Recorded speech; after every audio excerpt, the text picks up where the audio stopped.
बस एक पल और सब खत्म हो सकता था। लेकिन उसी पल एक जादू हो गया। जंगल में 8-9 साल का एक बच्चा रिहान दौड़ते दौड़ते अचानक रास्ता भूल गया। वह डरा हुआ था और अचानक उसका पांव फिसला। वह चीख के साथ एक गहरी खाई में गिर गया। कोई है? प्लीज मुझे बचाओ! उसकी आवाज जंगल में गूंजती रही, लेकिन कोई जवाब नहीं आया।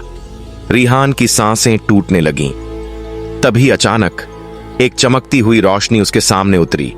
यह थी जुजुली मैजिक फेयरी। फूलों जैसी खुशबू और सितारों जैसी चमक।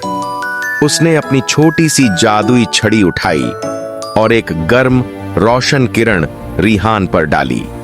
किरण ने एक पुल बनाया और उसी पुल से रिहान ऊपर खिंच गया। रिहान अब सुरक्षित था। फेयरी मुस्कुराई और बोली, याद रखना, अंधेरा कभी खतरनाक नहीं होता। खतरनाक वो पल होता है जब तुम उम्मीद छोड़ देते हो। यह कहकर वह आसमान में उड़ गई, अपने पीछे तारों जैसी चमक छोड़ते हुए